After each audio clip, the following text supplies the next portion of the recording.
All right, Shalom, Brother Yahawah. I want to start off by giving all praise to Yahawashi Yahawashi, double honors to the elders and apostles at GMS, and blessings to the elect. Today, basically, I wanted to present you brothers with a documentary that I found to be edifying. And before I did that, I wanted to read a few scriptures so that it all makes sense with the image of the beast and how America has taken on the customs of ancient Rome and is the last leg of this whole beast system, okay? So we'll start here. See, one of the things here that we have as men of the Lord, we have the secrets of why. You know, a lot of people are rising up talking crap and talking nonsense about the Bible, you know, but all they talk about is how great, you know, they were in this or this and this and that. But our doctrine explains why. Got the Egyptologists. We were great. We were such great people. Okay. Why are we at the bottom? Okay. Why is this white man able to do what he is doing on the planet Earth? Why is this weakling? Why was he able to come and just take us down, put us on ships, and put us in slavery? Okay. Why is America thriving the way that it's thriving? Why are things the way they are? And the scriptures have the answers. You niggas do not have the answer, okay? All right, so let's start here with Revelations 13 and 11. It says, "And I beheld another beast coming up out of the earth." And this is representative of man. It's symbolic of a nation, okay, given power and rulership on the planet Earth, okay? All right. And it calls him a beast. And he had two horns like a lamb. All right, this is representative of how America has the whole world believing that they have two systems that are against each other, and that system is for the people. When in actuality, that system is to further enslave you and put you in sleep, and they're for each other. All right, they're all together. All right, they're all puppets. Okay. It's a false sense of freedom, a false sense of hope in which you have niggas in the black consciousness community still trying to take hold unto this system. All right? And it says, "And he spake as a dragon." All right? So why it says two horns like a lamb, all right? Like the Democrats, the Republicans back in the Roman Empire, you had the plebeians and patricians. All right? But it's a very corrupt system, all right? At the end of the day, it's very corrupt and it's not for you, right? And he spake as a dragon. Okay, now he has horns like a lamb. Okay, which represents a lamb represents a meek and humble thing. Okay, so they try to act like they're meek and humble and for you, but they speak as a dragon. All right, everything that they say burns you. Okay, everything that they're doing is burning you. Right? Verse 12 says, "And he exercises all the power of the first beast before him." Okay? And who's the first beast before him? The Roman Empire, the ancient Roman Empire. Okay? And he calls it the earth and them which that dwell therein to worship the first beast. All right? And America is doing that through its customs. Okay? You are worshiping the ancient Roman Empire way of life, which is of Satan. When you got guys who say they agree with homosexuality, you're worshiping the beast, okay? When you have taken hold to the system, all right, and believe through it is your only way to be happy, you have taken hold to this system, okay? It says, "And he exercises all the power of the first beast before him, and calls it the earth and them which dwell therein to worship the first beast, whose deadly wound was healed." Now, whose deadly wound was healed? When you read up in the third verse, it says, "And I saw one of his heads as it were wounded to death." All right, and what is this prophecy about? This is a prophecy of when the ancient Roman Empire fell. Okay, through a man named Severus Septimius. All right, he led an army, and they were able to take the so-called white man down. And for about 1,000 years, they call it the Dark Ages. All right, so-called black people of color, all right, were in rulership, living as kings, all right, and we had queens on the planet Earth, all right. Now, were they the most righteous people at the time? No, the law, statutes, and commandments wasn't put in them, but that's a part of history. They call it the Dark Ages, the Byzantine Empire, which means backwards, okay? So this is, he was wounded to death, all right? And it says, and his deadly wound was healed, all right? And how was it healed? Through the Renaissance period, when the so-called white man was able to come back into power, all right? And what did he do when he came back into power? He took down our dark images and started painting white images, okay? Painted over the dark images, started hiding the history that we were ruling, all right? And then eventually he put us in slavery, okay? And all of this is in the Bible, okay?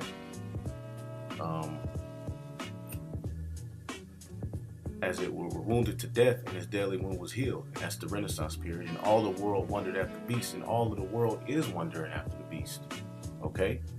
All of the empires since then, all right, that have raised on the planet Earth, from the French, the Spanish, the British, okay, on down to America, have carried the customs of the ancient Roman Empire, all right, with its sun worship, all right, its way of living, which you're going to see in the documentary, and the whole world is wondering after that, man.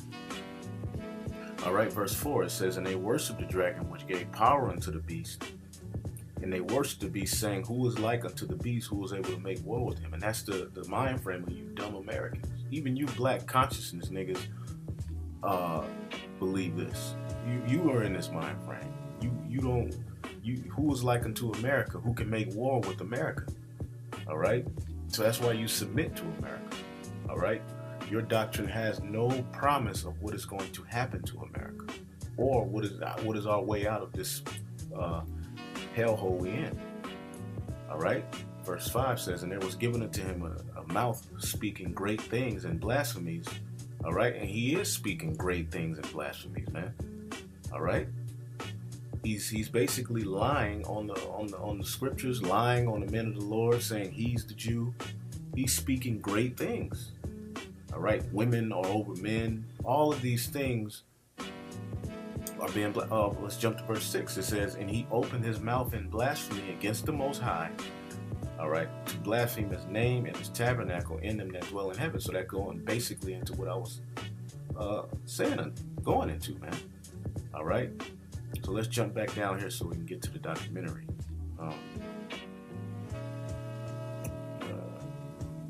Verse 12, and it says, he exerciseth all the power of the first beast before him, and causeth the earth and them that dwell therein to worship the first beast, whose deadly wound was healed. So now you have an understanding. The ancient Roman Empire is being worshipped, okay, through this new beast who has a horns like a lamb, but speaks as a dragon, which is America. And America is exercising all of the policies and the way of living of the ancient Roman Empire. Homosexuality, revelry, shopping malls, everything, which you'll see in the documentary. I don't want to ruin it. And it says, and he doeth great wonders. America does do great wonders, okay? So that he maketh fire come down from heaven on earth in the sight of men. That's his nuclear bombs, okay? Verse 14 is the point. And he deceiveth them that dwell on the earth by the means of those miracles which he had power to do in the sight of the beast, saying to them that dwell on the earth, okay, that they should make an image. Okay, now this image, all right, is talking about the way of life and everything you see before you, man. All right, to the beast. All right, so the America is forcing on the world the image of the ancient Roman Empire, man. All right, and if you're not down with it, you're basically outcasted, man. Okay. All right.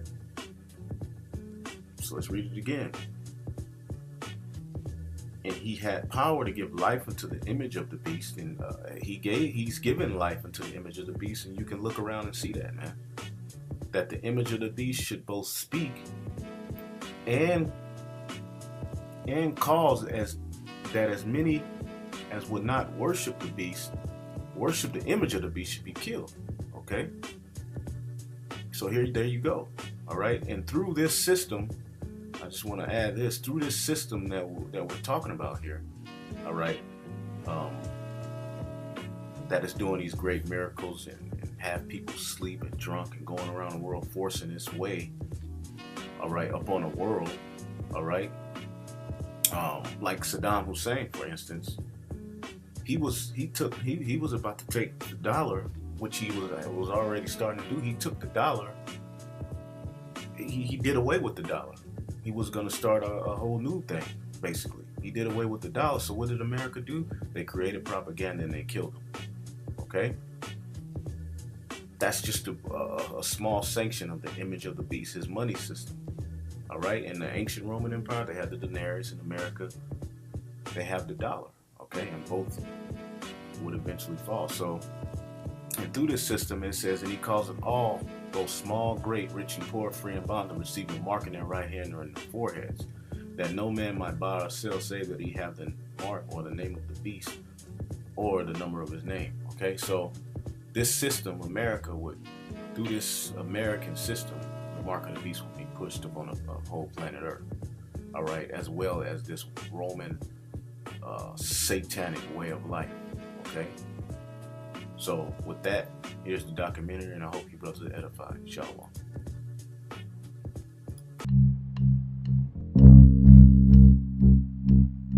Rome, the Eternal City. It was founded over 2,700 years ago by twin brothers Romulus and Remus. For centuries, the people and emperors of Rome ruled the known world. Through war and conquest, they dominated the entire Mediterranean and controlled a territory which spanned 3 continents. It was home to legendary figures like Julius Caesar and Augustus, but also to crazed emperors Nero and Caligula. Rome's history is a violent one. It was a civilization founded on bloodshed and lust, and would eventually destroy itself in the same manner.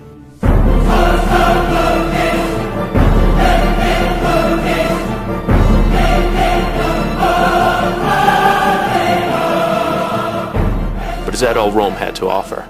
Typical perceptions of Rome include constant gladiator games, wine-fueled orgies, and prosperity among all. These are all dramatized visions of a glorious culture that was far more similar to our own than it was different. Their influence and contributions can be felt even today. By examining the history and culture of ancient Rome, we're able to see that not all of Rome died in its collapse.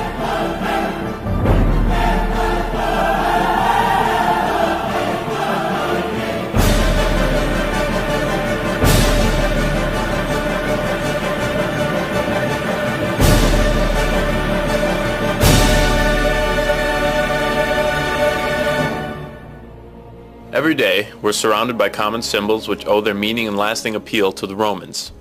For instance, the Great Seal of the United States shows an eagle clutching arrows in one leg and an olive branch in the other. Imagery such as this is usually interpreted as uniquely American. The eagle, however, was not always a symbol for American nationalism. In Roman mythology, the eagle was the companion of the chief god Jupiter, and it was used widely throughout Rome, adorning statues and temples. Its religious associations would have been widely known throughout the Roman world. It was also used by the military, which carried standards with the bird of Jupiter mounted on top. In recent history, others have used the eagle to create a memorable link with the ancient past. Napoleon Bonaparte's Grand Army used it to decorate their standards, banners, and uniforms. It was also incorporated into the emblem of the consulate, after Napoleon declared himself first consul, a title also derived from ancient Rome. During World War II, the Nazis held party rallies and demonstrations while carrying Roman standards which were topped with the eagle. At the same time, fascist dictator Benito Mussolini, who envisioned Italy becoming a new Rome, also used ancient Roman symbols, including the fasces.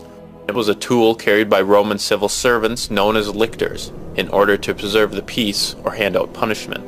Even the word fascism is derived from the ancient Roman tool.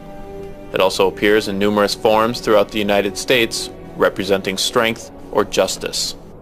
The olive branch was also used in everyday life by the Romans. Olives were a precious commodity in the ancient world, despite the amount of labor required to produce them. Extending an olive branch to an enemy, therefore, became known as a symbol offering peace, as they could only be grown during peacetime. The olive branch appears on the official seal of the president, which has been in use since 1880, and on the United Nations flag.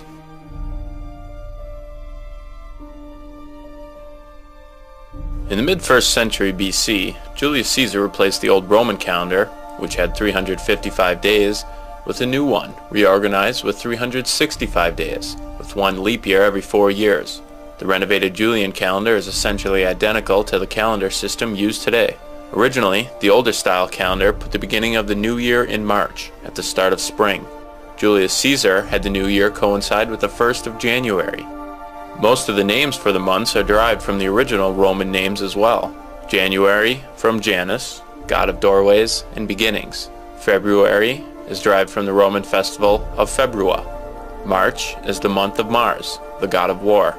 April comes from the Roman month Aprilis. May for the Roman Maya, goddess of spring. June is named after the queen of the gods, Juno.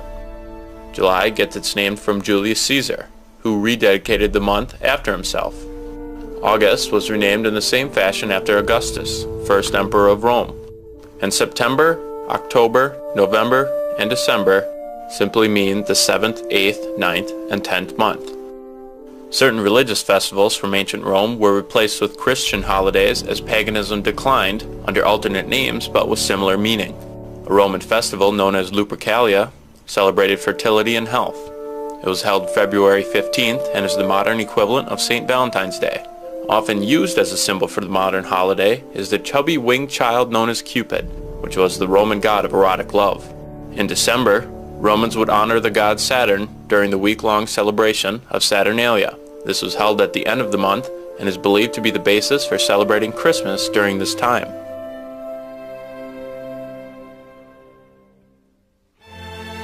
One of Rome's often forgotten but inescapable contributions is their language. Although it is not spoken directly, the majority of words in the English language, at least 60% and probably higher, are derived from Latin. Many common names such as Marcus or Julia are Latin words. Even the name America is taken from a Latinized version of Amerigo, the person it was named for. Other languages spoken around the world also developed from Latin. They are known collectively as the Romance languages. The main ones include Spanish, Portuguese, French, and Italian. Including English-speaking countries, it's estimated that over 1 billion people today speak a language which traces its roots to Latin. Another important contribution from ancient Rome in use today is their alphabet. Numerous writing systems around the world, English included, base their alphabet on the Latin characters. With the exception of J, U, and W, the capital letters of the English alphabet are identical. Besides the basis for languages, Latin is also used in the Linnaeus taxonomy system, developed by Carl Linnaeus in the 18th century to classify and arrange organisms. Thanks to Linnaeus and Latin, humans are scientifically classified as Homo sapiens. Many legal terms in use today, such as habeas corpus, in absentia, stare decisis, and others are taken directly from Latin.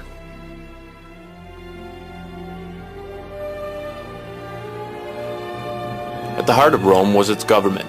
During the Republic era, a code of laws known as the 12 Tables were created, which protected the rights of all citizens. Roman law would eventually spread and become the foundation for numerous law systems throughout the world. Because of the 6th century Emperor Justinian, who collected all works of law and assembled them in a single doctrine, Roman law was preserved until modern day. In one form or another, it was the basis for most of the European law systems until the end of the 18th century, and even the English common law, which helped influence the U.S. Constitution, borrowed from the ancient laws of Rome. Even in America, founding fathers like Thomas Jefferson and John Adams hung on every word of Roman writers like Sallust, Tacitus, and Cicero, considering every character they wrote worth studying. George Washington was considered the Cincinnatus of America for his reluctance to hold power and his patriotism for his country. Because of this, many statues were created with Washington dressed in Roman-style clothing.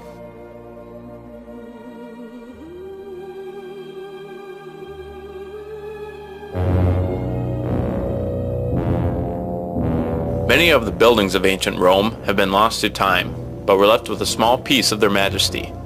One of the most influential pieces we have is the Pantheon, a temple which was dedicated to all the gods. Its design, which is quite different than other temples in the Roman world, due to its square column front and large dome interior, has been replicated in almost every state capitol building in America. including the capital in Wisconsin.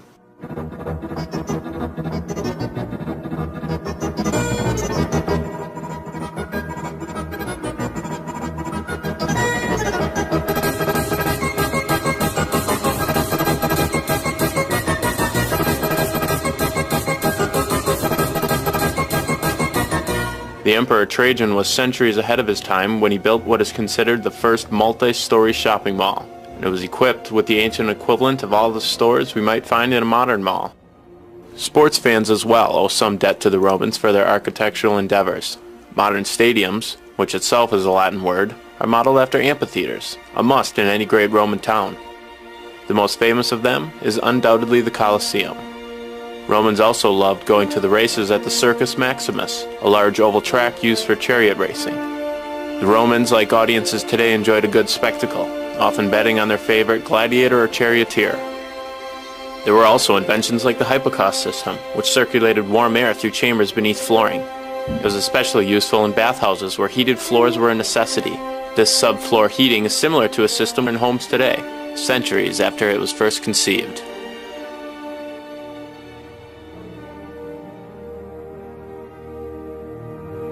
The empire eventually came to an end, destroyed by barbarians.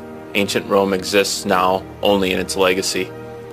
As the saying goes, not only do all roads lead to Rome, but most of our culture does as well. The people of Rome were very similar to the people of the world today. They worked the land, loved to be entertained, and were extremely resourceful and creative.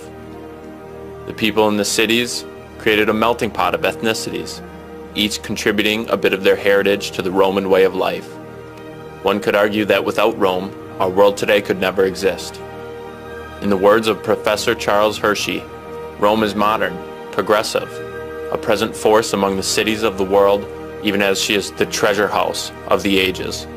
He continues, ancient Rome has left to her successors much more than her forums, her temples and arches, and her arenas.